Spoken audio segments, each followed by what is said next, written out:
This man is a champion, and I've been an admirer of his for a lot of different reasons for a long time. I shouldn't be surprised that he's been so good at leadership, but he has been spectacular at leadership. Steve Kerr is with us, and I appreciate, Steve, that you've made the time on this day, National Voter Registration Day, to participate in what we're doing here and allow us to ask you some questions. You spoke at the Democratic National Convention recently, and I was scared on your behalf because that's a different task. Well, no matter how confident you are, that's a totally different thing than anything you've done before. So thank you for joining us, and take us through there how it is that you felt about all that, because I imagine it was a little bit scary.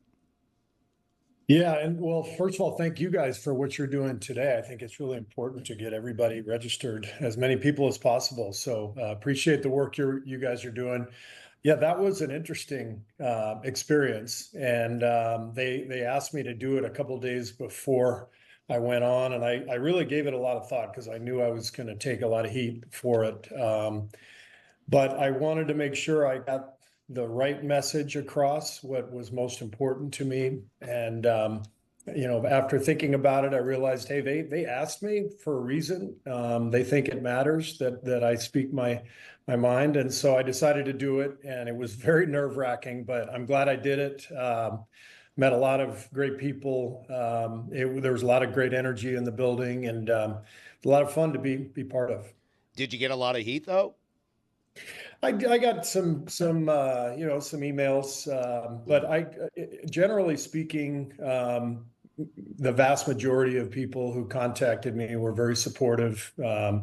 I wanted to make sure my message was one of unity, especially coming off the Olympic gold medal performance by the team in Paris.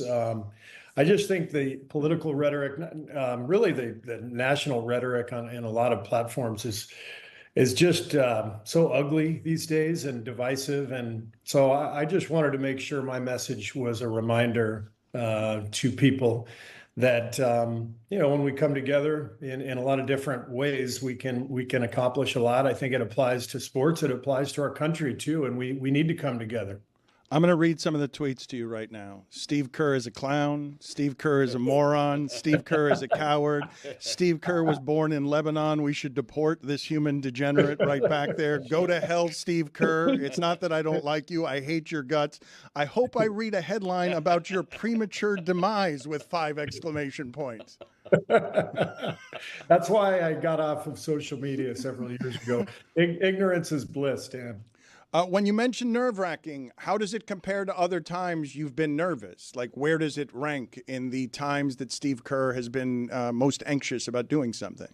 Well, I mean, I just felt like a fish out of water because it was, such a different realm for me. I'm used to game nerves, and those actually feel good. Competing in sports is so much fun because you have to lay it on the line and you do everything you can to win, but you kind of know you're going to lose your fair share. There's going to be nights where you don't sleep because you think about a decision you made that backfired, all that kind of stuff. But that's the life that I chose, and I love it. It's the losing is part of it, the stress is part of it, but the political spectrum is different. The setting was different, having teleprompters on either side of me, addressing the crowd, knowing that there were millions of people watching on TV. It was definitely nerve-wracking, but it was, like I said, I'm glad I did it. I'm glad I spoke my mind. I'm glad I got the message across that I wanted to get across. Yeah, I think I just want to encourage everybody to vote, to get out and vote in November, because that's what our democracy is based on, is people's participation. I want to ask you some basketball questions here. I'm at a genuine loss, okay? When Kevin Durant joins your team, I'm assuming winning is fun. These guys are going to dominate forever. This will never come apart. How will it ever come apart? And then it comes apart, just like it did with the Heat, because evidently it's more grueling than I understand. But why isn't winning enough for that to have been fun forever?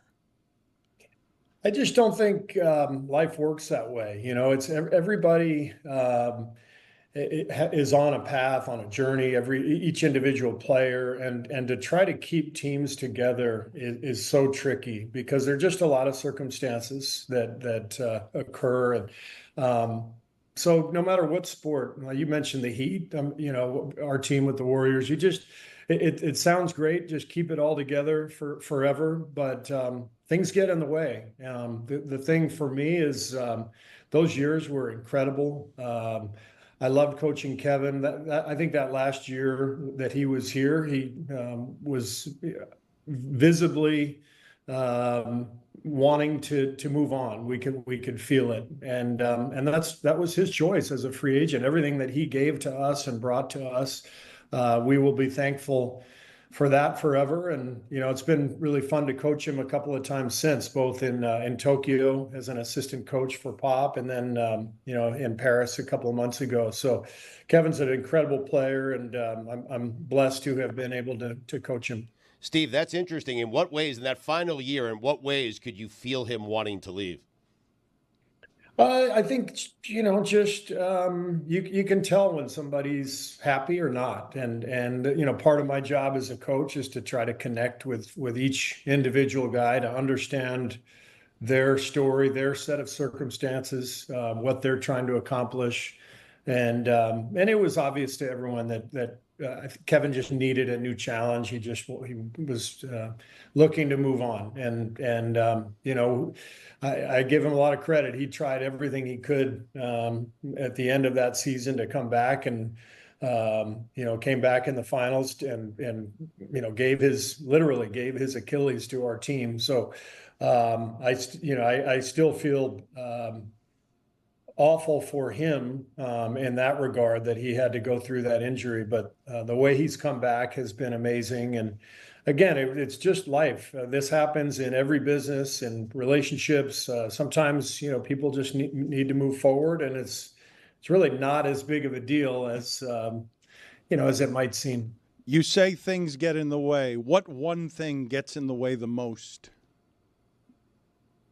I think every player, every person has a path, has a journey, and they have to really be comfortable with the direction of that journey. I think for me that it was as simple as that group was running its course. It's not that much different from the Bulls back in '98, the last dance. Teams, when you go to the finals year after year after year, it's exhausting, and it takes a toll on everybody. And so it was totally normal to me to see a team kind of run its course and have to take a new shape. That's not an answer to my question about what gets in the way the most of you being able to do your job. Everyone has a journey is not an answer to that question. I went to speak at the DNC because I know how to give political answers. Okay, I just did. I was genuinely curious. He's better than ever. I mean, he's great. That's and he does know how to do that. When you think of what Phil Jackson did for you in terms of teaching leadership, I've heard you talk about some of this stuff, but what did he do to you that you make sure not to do because you didn't like it? Literally nothing. I think Phil is a genius. I think he is one of the greatest coaches in any sport. What I learned from him is how to give everybody their space and their freedom, but at the same time maintain your authority as the leader of the team, and give the team the vision, and be unwavering in terms of the team's goal. And Phil was a master at balancing that. We all know the Dennis Rodman story. There was so much upheaval with that team, and Phil just let everybody be themselves, and yet never wavered from the path. And so that's what I learned from him and have tried to adopt here. I don't know if you can see that we have Honest Abe in the back as ombudsman here, so I need an honest answer for this question, or Abraham Lincoln will rain down fiery judgment on you. What is the angriest that you have been at Draymond Green? Well, there's a lot of examples. So oh boy. Yes, I would imagine. I would imagine so. But what's the first one that jumps to mind?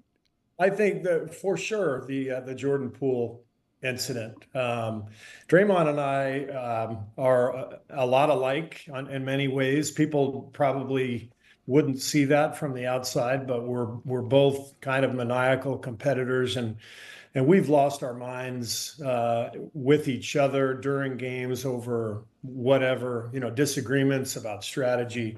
But he crossed the line with Jordan, and he knows it. He knew it immediately, and it made that season incredibly difficult for everybody. And that story has been regurgitated many times. But that's probably the time I was most angry. And there's your headline. You guys can tweet this. Well, thank you. Yes. I see your team back there right now. Well, that's Honest Abe is giving you a thumbs up there. No. For honesty. For honesty. Yes. There's your headline. Steve Kerr, in exchange for your vote, he'll give you a headline because he knows that any question about Draymond is going to get aggregated. All right, Steve, we like to play a game around here. It's called Shot for Your Life, okay? Shot for Your Life. You need to choose one guy to take a shot. If he hits it, you live. If not, you're dead. I mean, it's a little bit dramatic, but here we go. Here are your choices. Steph Curry or Larry Bird. Shot for your life. Steph Curry.